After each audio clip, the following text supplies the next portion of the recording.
We all have our heroes, those who have imprinted wisdom and spirit upon us, those from whom we've received light in the form of knowledge, warmth, and vision that helped free us from some facet of captivity.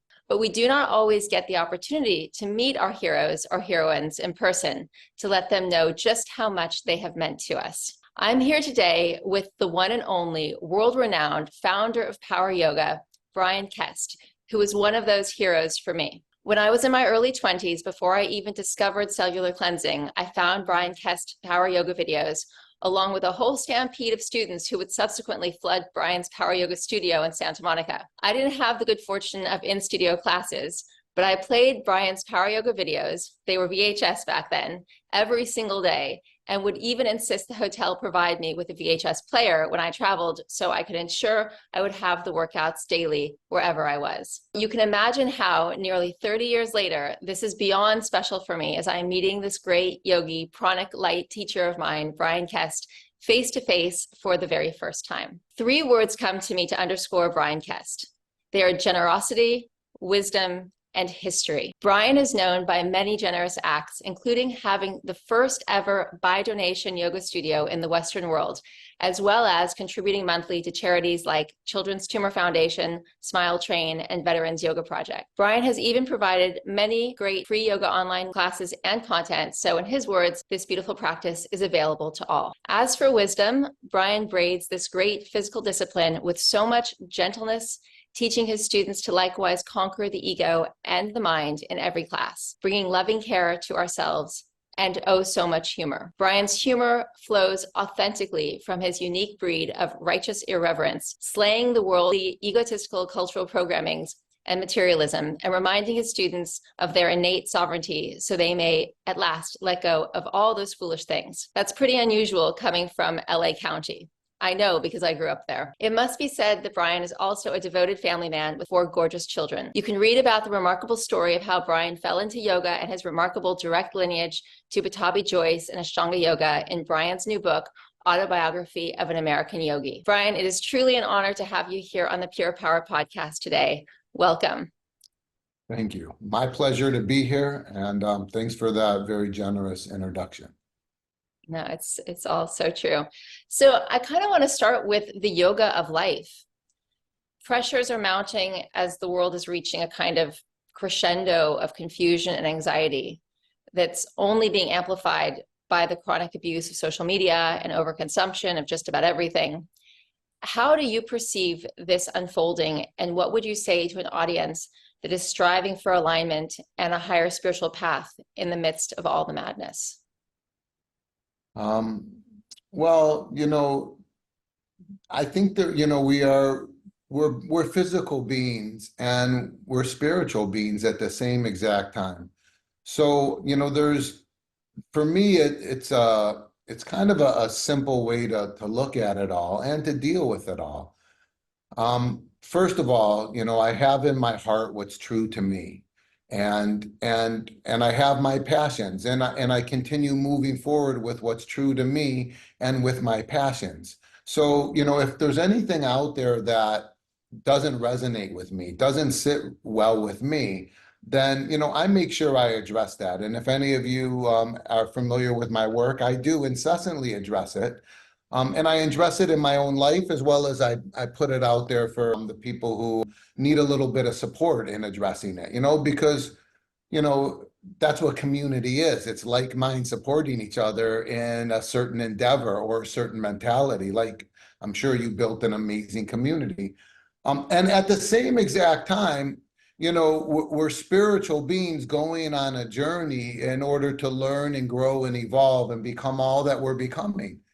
Right? And everything that's going on is part of that journey, right? So if you accept all that's happening as something that you need to experience in order for you to become all that you're becoming, then, it takes the negativity off all of that. And it doesn't mean that you need to participate in it. It doesn't mean that you shouldn't speak up against it if it's in your heart to do so.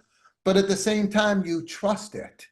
Because it's nature. Everything is nature, and nature is unfolding perfectly, right? It's like the universe knows what it's doing. You might not like it, but you know, your little intellect cannot grasp the totality of it all. There's something called faith, or there's something called trusting, and it's not necessarily blind. If you can see already how everything's unfolding perfectly, how your life has unfolded perfectly, and how the difficulties and pain and challenges of your life have brought you to who you are and where you're at right now. So can you really say that those things were bad?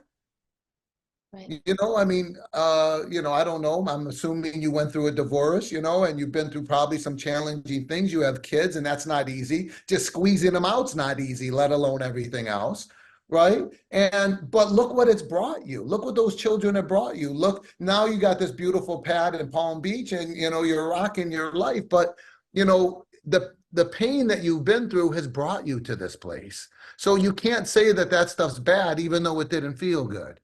Right. And you can look at all the stuff going on in the world like that. Mm-hmm. Like, the universe knows what it's doing. These challenges that we're all presented with right now are opportunities to learn and grow and become all that we're becoming. Maybe we have to come really damn close to destroying the world before we figure out we need to take care of the world. Maybe the child needs to burn themselves before they learn not to play with matches. It's not always fun learning. And so if you look at everything like this, also, it takes the negativity off it. It's like you don't stress about it because you trust it. You understand the universes know what it's doing. And that keeps you healthy, right? Because there's nothing on earth that's harming you more than stress. To me, it's a positive spin on everything, even though it's not always an easy thing to digest or a pretty thing to see. I go into this in my book. I'm not going to talk too much about the book. I want you guys to enjoy it. But, I mentioned a story about, we were doing a meditation of gratitude. And after the meditation, the class is over with. And this woman comes up to me, with the tears gushing down her face. And she starts telling me about, the baby she delivered with Down syndrome. And, which is, anybody can imagine how painful that is and how difficult of a process that is, just digesting that, let alone dealing with everything after it occurs. And the tears were tears of gratitude. How this child is her angel and her teacher and the greatest love of her life, and how she understands the perfection of it all. And I think you get it, like the greatest gift can come in the ugliest wrapping paper, right? So, I don't know, did that answer your question? Totally. I think just that being present in the sea, whatever's happening in that sea, knowing it's shaping us and it's working with us for whatever's meant to happen and how we're meant to evolve and the qualities we're meant to develop by the very nature of it being that specific sea. I love it. Beautiful. It reminds me actually so one of the things I learned from you way back then when I was in my early 20s was equanimity. And you would speak about equanimity in those Power 1, 2, 3 videos, and being comfortable in an uncomfortable situation.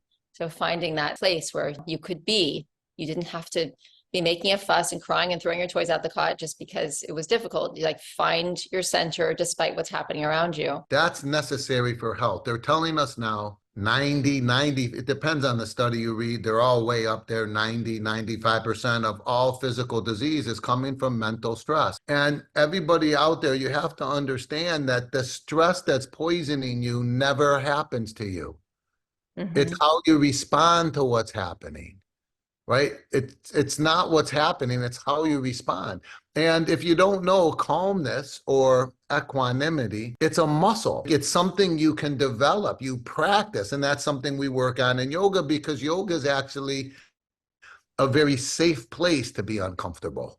Right? It's a safe place to practice being less reactive to the challenges you're experiencing. And one day you get so good at it, that's why they call it yoga practice, right? You get so good at it that you notice that it's affecting you outside of yoga. You notice that you're not reacting so violently or aggressively or emotionally to all these occurrences that are happening because of what you practice in yoga. But this shit doesn't just appear. You have to develop it, right? You have to practice. That's why I love this yoga practice. It just makes sense to me. It's not It's not blind faith. I mean, it makes me feel amazing, but it makes sense too. And that's why I love yoga, as opposed to religion. I could look at like the teaching of Jesus, do not judge, and I can see its beauty and its potency and its power, and the example of Mother Teresa, compassion, and so on and so forth. But I love yoga because it actually gives you the path to get there. How do you not judge if you don't have the awareness that you're judging? You don't even realize, right, that you're judging that person or reacting to something. So the goal of yoga is awareness, and that's why, they want you to start noticing how you are so you can decide if that's good for you or not.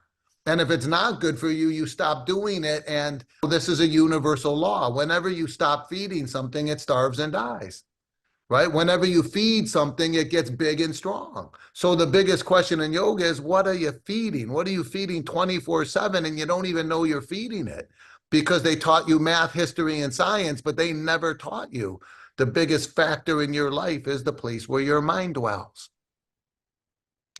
Yeah. So Don't beautiful. get me started. See, I can just start rolling. This is it though. This is gold. Thank you. Everything's an asana. Every moment is an asana. I was speaking of that and the stress of the world. There's so much more awareness about trauma these days. PTSD, this complex PTSD, and there are new methods out there for releasing trauma. But it seems to me that as we move that nerve sheath with yoga, that sort of sheath around our body, even just in down dog, whatever we're doing, it's like moving it.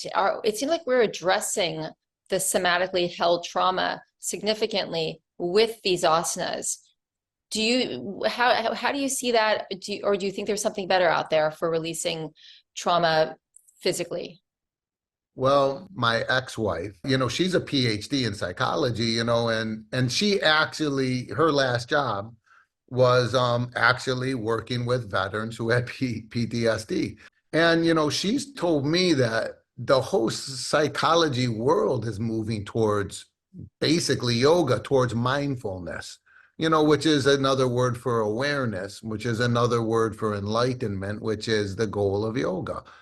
Right. And they're moving in this direction because, again, you have to be aware of when you slip into these mentalities and you have to stop feeding them mental energy and unconscious loyalty. That's number one. That's the ultimate key, I believe. Now, as far as the asanas are concerned, a lot of this stuff is stuck in your body because, if you think about what is muscular or connective tissue tension, what is it?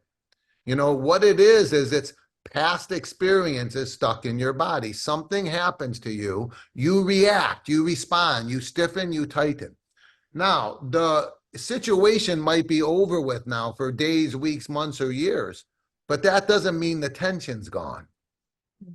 Right. So we walk around kind of like this encyclopedia of this history book of everything that ever happened to us that we're still holding on to. It can be quite burdensome. So the asanas are an amazing tool to start dissolving the innate tension within your body and releasing it, leaving you feeling amazing. But the issue is if you don't deal with your mental state, it's just going to come back.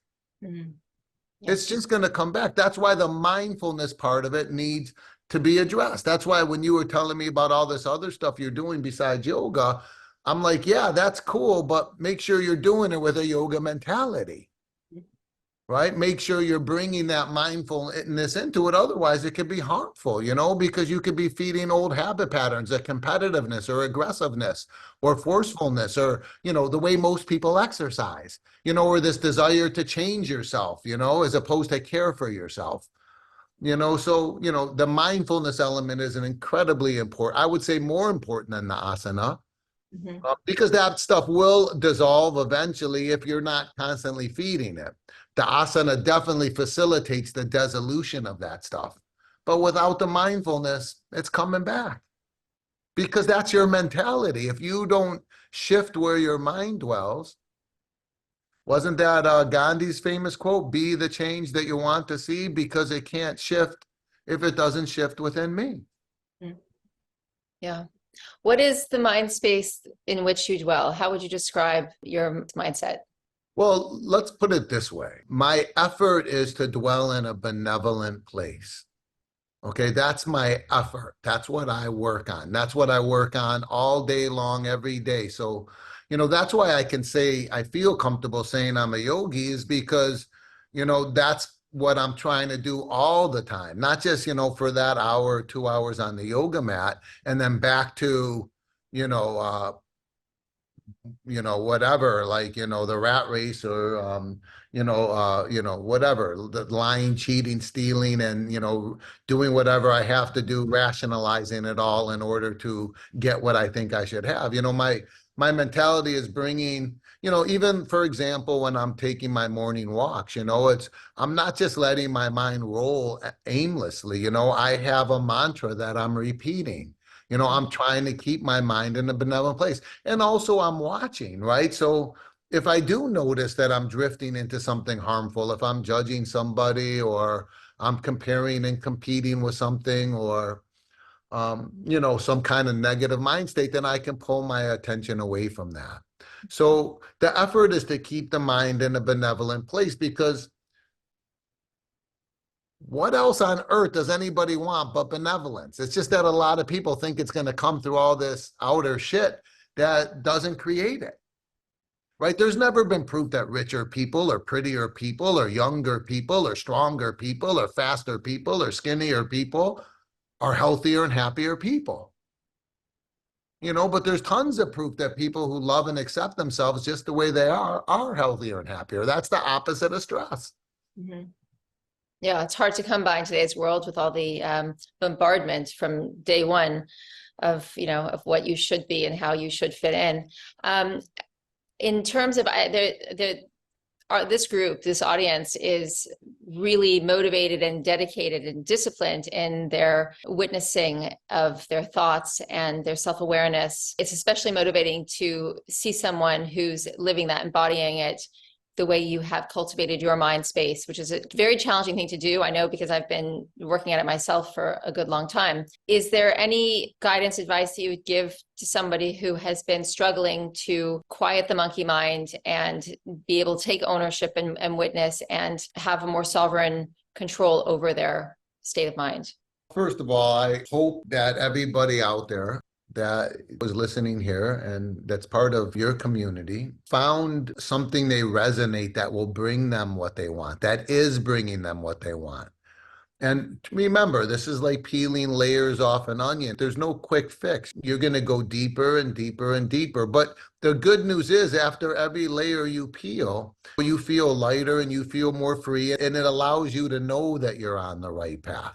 That's number one. So having the method, whatever it is, and there's a lot of methods out there. We all have different personalities. If you go to yoga, there's a lot of lineages. There's not one way. There's 8 billion ways because there's 8 billion of us, If you haven't found something you resonate with, beautiful. The search is exciting. I mean, I could eventually in the future have to move on from what I'm doing to something else. So it could be again, but I mean, it was so exciting for me in that process of discovering yoga. And I can't tell you the amount of seminars I went to and not just yoga, right? Spiritual seminars and yoga seminars and diet seminars and motivational seminars and then, and religious seminars and just looking at exploring, finding like my way and then choosing bits and pieces of each one because each one has beauty and facilitating my own path. So having that pathway that's giving you something, I believe is really important. And then there's never been any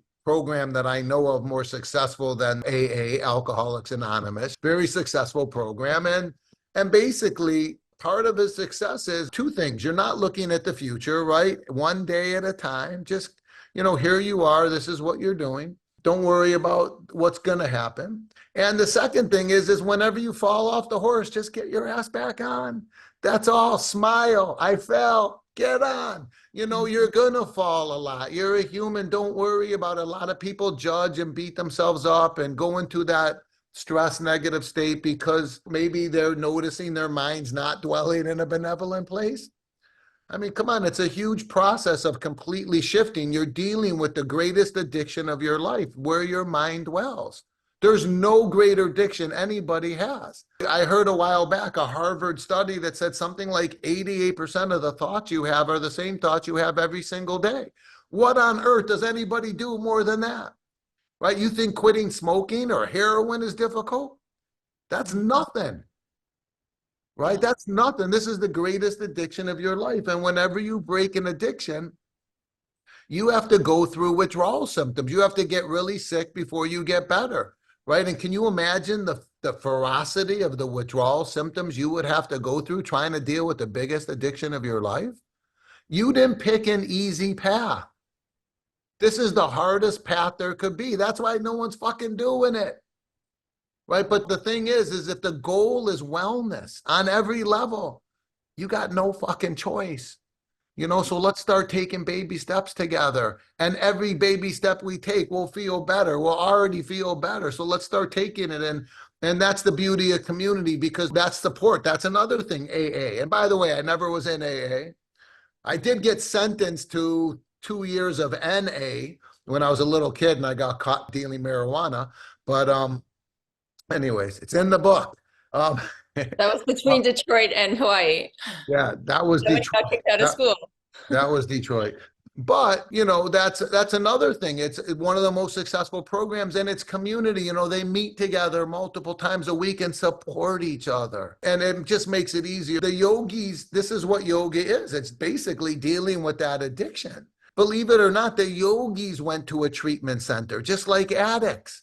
They left their families, they left their homes, they left their communities, they left all the negative influences, and they put themselves in a supportive environment. And they called the treatment center an ashram, or a hermitage, or a temple, or a forest abode. But it's a fucking treatment center, right? It's like taking yourself away from negative influences and putting yourself in a supportive environment.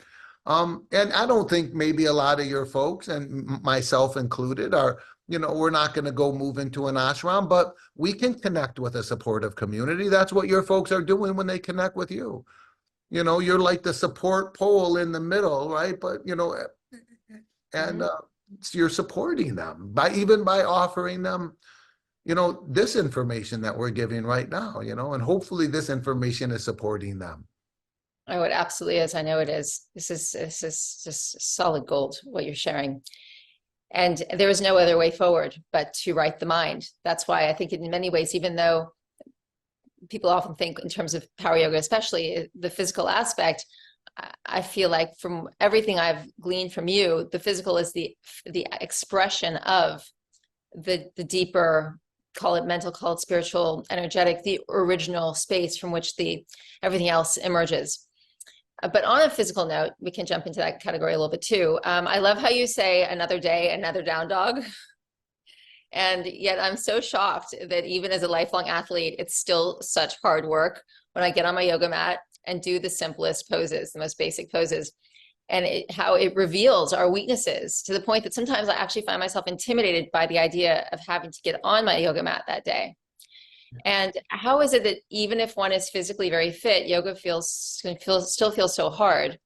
And yet once working through those hard asanas, the prana, when it starts to flow, because we've unblocked so much in those hard but basic poses, the resulting shift, of course, is so dramatic.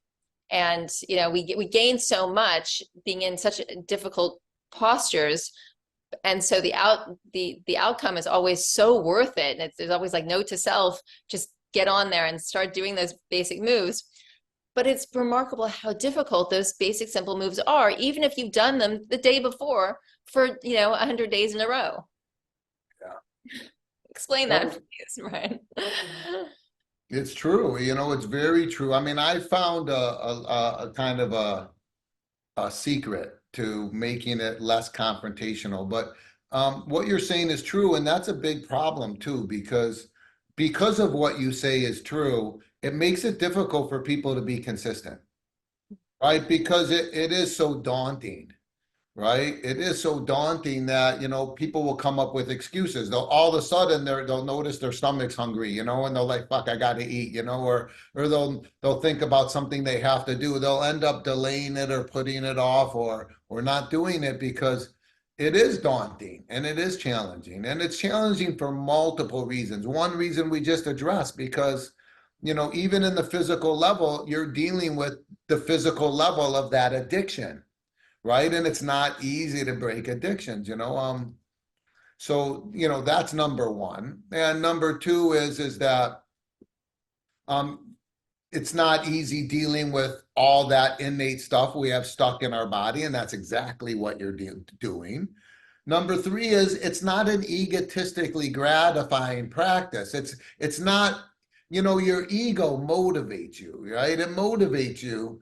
But there's a lot of other things you could be doing to lose weight, to become, to improve your figure, to get stronger, to get your endurance going, to, all the things that, modern fitness say are important, which I would highly disagree with, but that's another topic.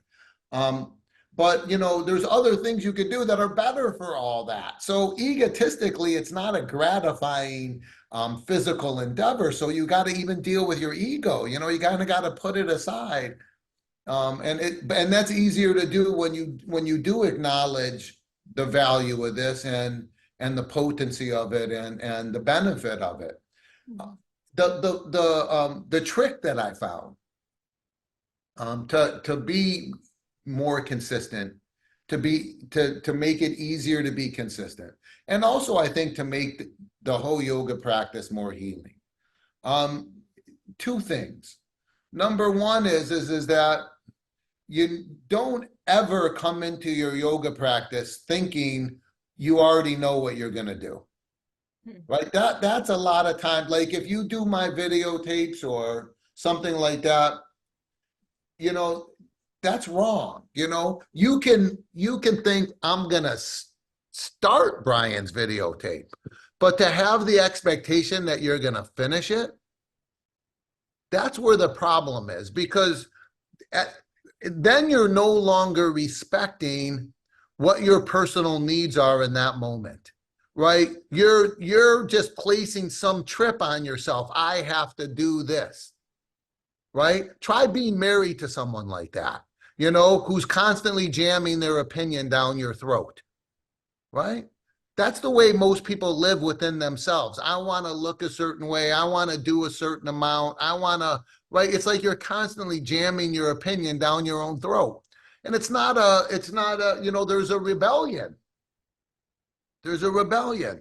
So, I just say, I'm going to get into child's pose. That's it. I'm going to get into child's pose and I'm going to follow my breath.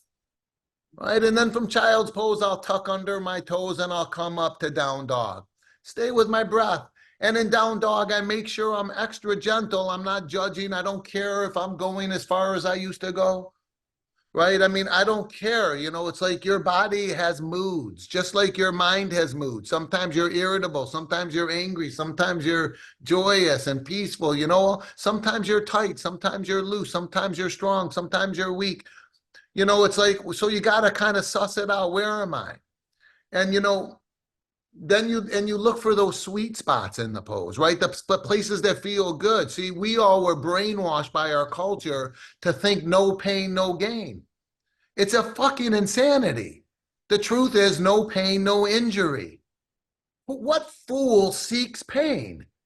I mean, there's enough pain in life. You don't have to seek it. If you want, there's enough tangible pain to work with. You don't have to go out of your way to find it. What fool goes out of their way? But we're all that fool because that's what our culture taught us.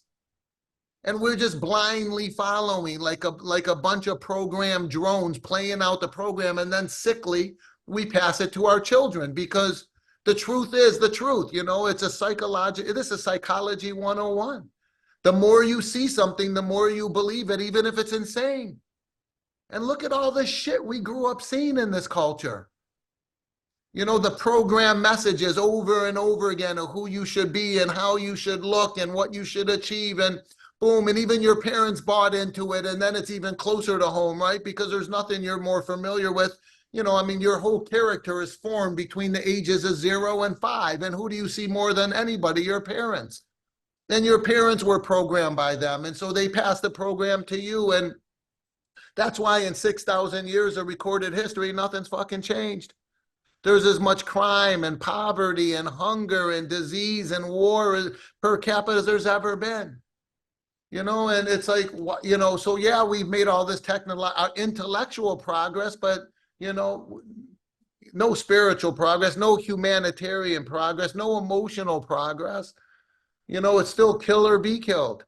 So anyways, yeah, it's when you get on your mat, what you want to do is you want to be gentle, right? We're talking about earlier benevolent qualities, right? Try to imagine a quality more important to every healthy relationship on earth than gentleness. And who the fuck's working on it? It's a muscle. You got to develop it. It's a quality. Anger's a muscle. Fear's a muscle. Compassion's a muscle. This is psychology 101, right? It's like the more you indulge in these qualities, the more they develop. The less you indulge, the more they atrophy. So what you want to do is stop indulging in the negative or malevolent qualities, and they become weaker and weaker, and indulge in the benevolent qualities, right? And so I get in the child's pose, I come into my first down dog, and I'm doing it gently. I'm not trying to change myself anymore. I did that. I beat the shit out of myself, trying to fit the image us men are supposed to look like and be like, and at my age, I'm paying for the trip I laid on myself in my youth. So I get up there and I'm in down dog gently, and then maybe I'll drop back to child's pose for a few moments, and then back to down dog. I might do that 10 times, right? And then I might feel like, being in down dog, I'll drop one knee and I'll open, and I'll just move slowly and feel my way through it. And before I know it, my body starts to warm up and my endorphins start to flow. And then, I actually feel like doing more. But it's a very natural process. And on the rare occasion, my practice might be 10 or 15, 20 minutes, That's it that day. And that's okay too. The most important thing is you get on your mat, right? And then you'll figure it out according to, your mood, your energy, the trillions upon trillions of things that are affecting you that you could never intellectually conceive. Right? I mean, you're a woman, I mean, you guys bleed with the moon. I mean, you guys are being, not just women, we're what are we, 60, 50, 60, 70% salt water? I mean, did anybody ever notice what the moon does to the ocean? The moon moves the ocean. It's called tides. Well, you are the fucking ocean. You don't think it's affecting you? And that's just the moon. What about the trillions of other stars that are having a magnetic effect on this planet that you could never understand, right? But you know what you can do? You can get really quiet and you can feel how it's affecting you. You might not be able to cognize, but you can intuit, right? So you can feel how this stuff is playing on you. So, and then according to what you feel, you design your program. And this is when a workout becomes healing, because you're honoring what you're feeling instead of just jamming this trip down your partner's throat like this is the way it's got to be. It's crazy. And that's the way most people exercise. So yeah, if you have that gentle mentality, then it's not going to be as intimidating, I promise you, because you're not going to feel pain. You should never feel pain in yoga and anything. Purposely never feel pain. Why the fuck would you do that? I'm not saying that things won't be uncomfortable now and then. I'm not saying you can't challenge yourself, but one of the biggest challenges is being more gentle. That's a challenge. Being more humble, that means get out of your ego, put your knees down and take a break. What quality do you admire more than humility? Who's working on it? I mean, these are muscles, right? And when you start to approach your fitness in this way, then, there's less intimidation, it's less daunting, it's less of a struggle. You just got to remember, you're not trying to change yourself. Everybody's trying to change themselves. They're trying to fit some image, right? They're trying to get loose. You don't try to get loose. There's no health benefit to being flexible. There's never been proof looser people are healthier and happier. If that was the case, I send you all to Cirque du Soleil training camp. Right? There's never been proof stronger people are healthier. What are you doing? We're not trying to change ourselves. Yoga doesn't want to change you. Yoga never wanted to change you. Right? The reason yoga doesn't want to change you is because yoga doesn't look at you like you're ugly, wrong, and broken in the first place. That's the way you look at yourself, and that's the biggest problem in your life. You think there's something wrong with you. There's nothing wrong with you.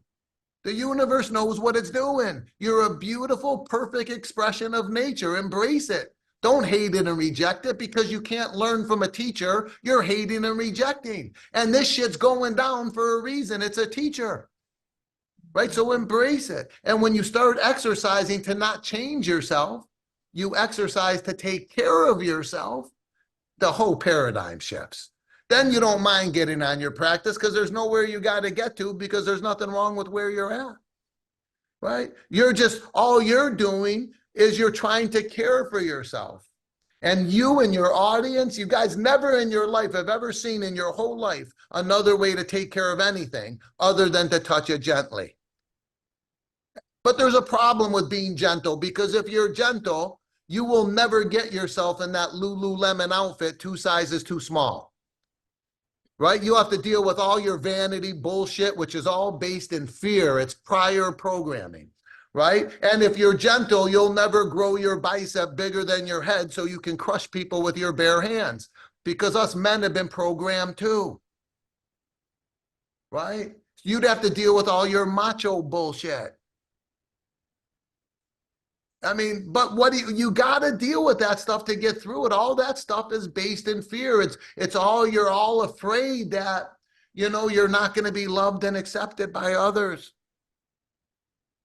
And we got to deal with that. I mean, if whatever you're doing in your life, if you're doing it out of fear, ain't nothing good going to happen. This is the way the world is. This is why you look at the news and you see what you're seeing.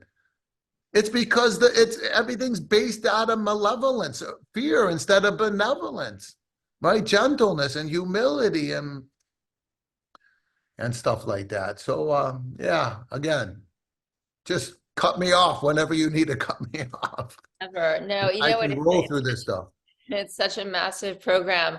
I am so guilty of it myself. I'm just nodding along thinking, I think it's like my one holdout because I think that I've survived so much in my life because of my strength, because I've been able to stand up to difficult circumstances. And I think of it as, so when I get on the yoga mat, I think, well, I could do this 20 years ago. Why am I struggling with it now? And it's like, oh no, that means I'm getting weaker. That means I'm not going to be able to handle things in the same way. So it's almost like because the world is not life is beautiful, but the world is such a dangerous place that you have to have all this armor on in order to survive it, as opposed to being in the flow, trusting the divine plan, being in faith. It's one of those conflicts that I'm still working with personally. But I think the idea of looking at the yoga mat as this gentle, emblematic of something gentle that is just inviting me to, when I'm ready, come along and do child's pose, if nothing else, then, and as you say, once you get in the flow and the prana starts kicking, you actually want to do more, and you're loving that feeling of moving the myelin sheath in the body, and wow, and you're releasing all the endorphins, and it makes you want to do more. But I think I'll speak for myself. There's a little bit of a voice of a threat there that's like, well, you used to be able to do side plank, lift your toe, no problem. Like, why are you struggling with it now? Oh no, you're getting weaker. So that's just something I'm going to. True. It's true. You're getting weaker. What do you look at me? I don't have black hair anymore. You are getting weaker. You're getting older. I see some wrinkles here. You didn't have them 20 years ago. Acknowledge it. Who the fuck cares? Just because you're getting older and you're getting weaker doesn't mean that you're less healthy. Mm-hmm. Okay? Every single year after the age of 35, you're going to lose 1% of your muscle mass. There ain't shit you can do about it. You can age gracefully, but you're still going to age. You can't compare to what you used to be. It's ridiculous, but that's what we do. because you've been, it's been jammed down all of our throats that this is what's beautiful. When's the last time you've seen a 70-year-old on the cover of a fashion magazine? I mean, it's like we're told what's beautiful, and then we think there's something wrong with us when we shift. Who cares if you can't used to do 20 push-ups and now you can only do 2? Who the fuck cares? The benefit of an exercise comes from the effort, not the acquisition. As soon as you feel something, it's working. It doesn't matter how much of it you do. Right? It's so crazy the way we are. It really blows me away. And I mean, I'm like you, I mean, I grew up in this mentality and it affected me too. But when you step outside, you see the ridiculousness of it. Listen, anything after subtle sensation is complete overkill for the purposes of wellness. Every study on earth says the healthiest exercise in the world, after every study, is called walking. It's the healthiest exercise, right? It's not sitting on your ass doing nothing, and it's not beating the shit out of yourself running. It's gentle activity. And you know what's crazy? Gentleness is another word for moderation. Not too much, not too little, right? If we understood the concept of moderation, there'd be no such thing as global warming. But who's working on it? And you know what's even more interesting? The greatest yogi to ever walk on planet Earth is acknowledged by all yogis. The greatest yogi, Gautama the Buddha. His teaching was moderation, which is just another word for gentleness, which needs to be encapsulated with mindfulness, because you'll never be gentle if you're not aware that you're not being gentle. Right? So, but gentle activity, if any physical activity that's not gentle is not a physical activity for health. And consider this, just logically speaking. The oldest living animals on the planet breathe the slowest, not the fastest. Right? Whether, the dog, it's dead in 10 years. Right? The horse, it breathes slower, 60 years. The elephant, even slower, 80 years. The human, even slower, 85 years. The sea turtle, even slower, 180 years. So why on earth would you ever want to do a cardio activity?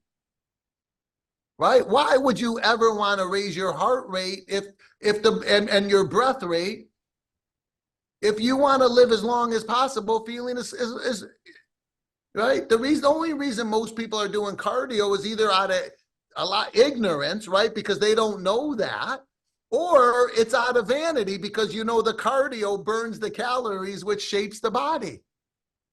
Right? So, but just logically speaking, and I could be wrong about this, but if your teacher is your life and you're looking around and the oldest living animals breathe the slowest, not the fastest, why would you purposely heighten your breath rate? Why not just do enough to keep the heart and lungs healthy? A strident walk, right? But again, you're not going to get yourself in that Lululemon outfit 2 sizes too small if you're not, pushing it, But I have a little solution for all your listeners out there, and that is you'll never need to burn those calories if you just stop eating so much. Right? Because overeating is probably one of the sickest things you could do for your body too. Right? Most people eat too much food. It's again part of this sick culture where you're always being spoon-fed. They even make the food colors that attract you because they know the human psyche is attracted to certain colors because innately from our history, certain colors meant the fruit was ripe. And that's when you eat it. And you go through you walk in the grocery store, through the bakery. I mean, you want to eat it all. Look at it. It takes so much strength, and again, community to support each other and not doing that. Yeah, you're definitely speaking the language of the community here because we eat very, very carefully and it's certainly far less than it's a matter of talking about mindset. It's flying in the face of the fact that all this intake of food is so good for us. It's actually about the release of the accumulation of too much food and then paring back so that we don't overconsume and exhaust our organs and all of that, as you're suggesting. So a couple of questions that came into the community. One specifically, I promised to address about scoliosis and spinal alignment. What is something that can be done to improve those conditions? I won't be specific because I'm not an expert on scoliosis or even yoga and scoliosis, but just generally speaking, do yoga. And I've had so many people with scoliosis come through my class for years. I have one lady, she's got to be about 70 now, coming to me 3-4 times a week, every week for 35 years. When she walks by you, you can see one side of her back is way bigger than the other side. I mean, she's really all scoliosis out, but she's been that way for 35 years. It's never, ever progressed since the day she started yoga. And her doctor, because scoliosis is it is a progressively degenerative, it keeps getting worse and worse. And hers hasn't. Hers has not at all because of the lengthening of the spinal cord. And maybe there's other things in yoga too that are really, really helpful. I can't say exactly what it is in yoga that helps, but she's come up to me many times and she's told me personally that her doctors are dumbfounded. And that's why she's so consistent, right? Because it's working. Like 35 years, 4 times a week, 3-4 times a week, never missed a week unless she's on vacation. And then she probably does the videotapes too. Yeah, so it works, but I'm not an expert in anything specific. That's really helpful to know. Just touching briefly and gently on the aspect of the aesthetics, just to indulge those who would like to know this. 2 questions. One, do you exclusively do yoga with your walking included, or is there anything else that you do beyond that? And also from an aesthetic perspective, it seems like if, even if one is doing it for the, let's say the quote, wrong reasons, the yoga body is also known to be a beautiful, lithe, well developed in terms of aesthetic beauty as well. Would you say that the yoga still creates a beautiful body, even if that's not the goal of it? No. First of all, whatever you think is beautiful is a program. Mm-hmm. Right? The beauty of the human race is all the differences between us. There's not one beauty, right? There's the body can look a million different ways. I feel sorry for the girl, the Samoan girl that grows up in Miami Beach. You ever seen a Samoan? They're the biggest people on planet Earth. No, she's not going to look like what people think is beautiful, but she's beautiful. Did you know that if you grew up on a deserted island, you would not even know that you're fat and ugly? Well, there's no mirrors, right? Nature doesn't have any mirrors. Yeah. No, it's not that there's no mirrors. You can look in a stream and see your reflection. Well, you wouldn't have a definition of what beauty is. Exactly. You wouldn't be told what beauty is. So you wouldn't think you weren't beautiful. Everything that you think is not what you think. It's what they told you to think. And you believe them. Not when I say you, I'm not calling you out. I'm all of us. I'm a byproduct of this too. That's why I'm addressing it and why it's so important to me. They say you teach what you most need to learn yourself. So believe me, I'm digesting all this stuff right as I tell you. Whenever you point your finger at someone, there's 3 fingers pointing back at you. So I'm quite aware. But no, yoga won't, because yoga combined with healthy eating, right? Like I only eat 1 meal a day. That's it. And I don't snack. I don't do nothing. 1 meal. That's it.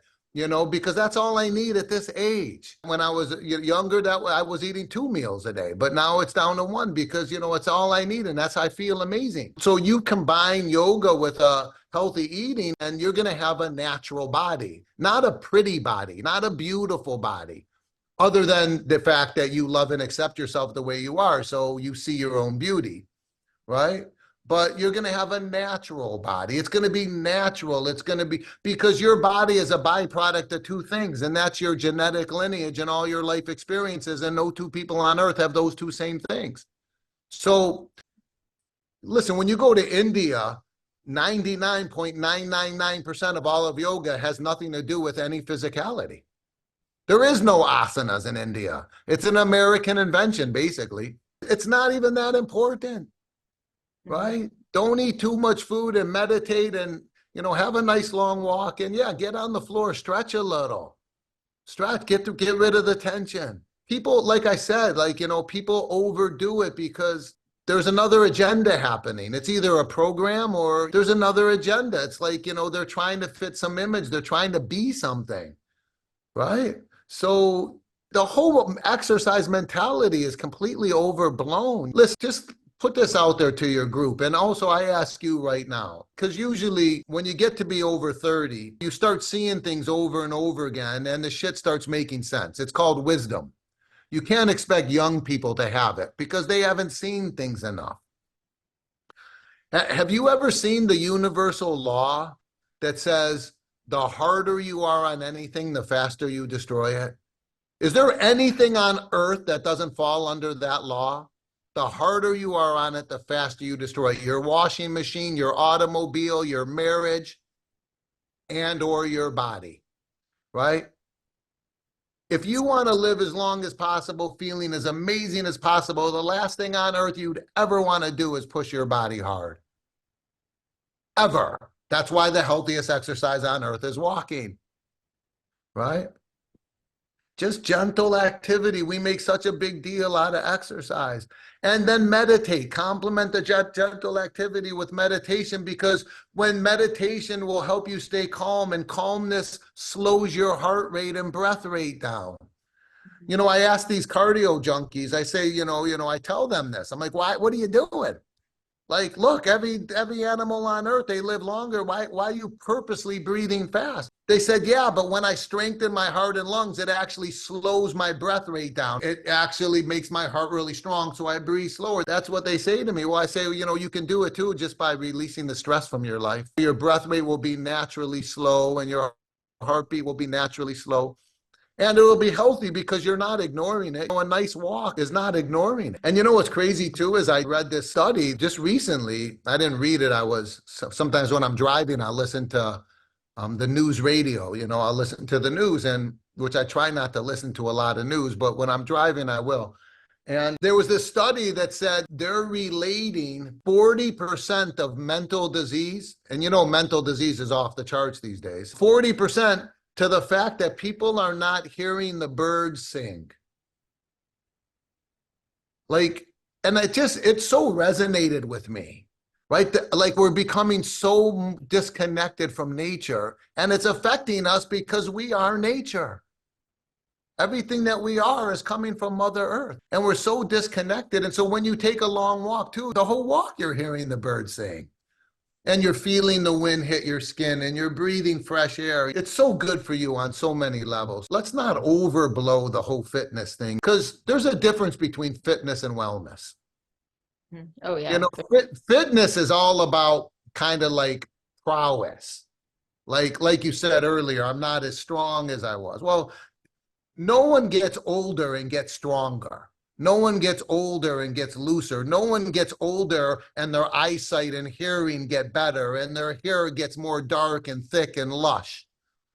You're going the other way, right? And the more attached you are to that stuff, the more you're going to suffer when things change, because that's where suffering comes from. It comes from attachment, right? That's the key to all human suffering, is attachment. This is the number one teaching of yoga. All human suffering comes from attachment. The more attached you are to anything, the more you suffer. So most people are attached to how much they can do, and they're attached to how they look. And take a deep breath and just let it go and smile. And I'm changing, right? That's the law of the human experience, is change. From the time you're born to the time you die, there's not a moment you're not changing. And each moment's beautiful, and each moment has a purpose, and you're there to embrace it and learn from it and evolve from it, and your aging process is probably the biggest factor in your evolution, right? So you're not trying to do what you used to do. You don't care if you can't go as far as do as much. Why would you? It has nothing to do with health. All that matters is you're making an effort to touch yourself everywhere with love and care. And the exercise works perfectly. It's not about quantity, it's about quality. And I totally get you. I have a lot to still work on in my own programs around all of that. The pushing of the self. I think the sense of I can do so much from a cardio and a strength perspective, but from a yogic perspective, I felt like I lost so much because I hadn't been doing the practice. So that was kind of stressing me, thinking like, well, that means that I'm calcifying. Oh dear, we can't have that, you know? Oh, So, you're aging. And by well, the way, you're not going to be able to do as all that other cardio, kickball. You're not going to be able to do that in 20 years to the level you are doing it now as well. That's going to change too. So, you know, but it doesn't mean that you won't benefit from that stuff when you try to do it. It's just, you know, we can't be attached to the quantity because it's insanity. it is. And it's even the mindset of having to hold yourself to those kinds of levels for those reasons, because they were put into you with a nefarious agenda attached to them. So we have to rebel against them in a healthy, righteous way. And in clearing them, who knows how much energy we'll release that could actually give us all this wonderful longevity and so much more to give. But until we release them, we won't even know how much of our own truth is trapped underneath that. Well said. Well, we need to let everyone know how to find you, although I think most everyone already knows about you, but it's poweryoga.com. And then we've got the book. The new book is an autobiography of an American yogi. I love how you played with that original title. And then there's teacher trainings coming up. And there's also a teacher's training in Sardinia, in Italy. No, we're doing a Sardinia retreat. I believe that's full now, but you know, we do retreats all the time. Yeah, everything's on the event page at poweryoga.com, and the book is on Amazon. Yeah, I can't wait to get my copy. I'm so excited to read it. So Bryan, thank you so much for all you shared today. I know our audience, our community is going to absolutely just delight in every neutrino of it because it was all so brilliant. And I think there's going to have to be a part 2 as well. But in the meantime, just thank you so, so much. I'm so honored that you invited me to do this. It was my pleasure, and I wish all of you guys the best. And yeah, I look forward to next time if and when that happens. For sure. Thank you. All right. Bye-bye.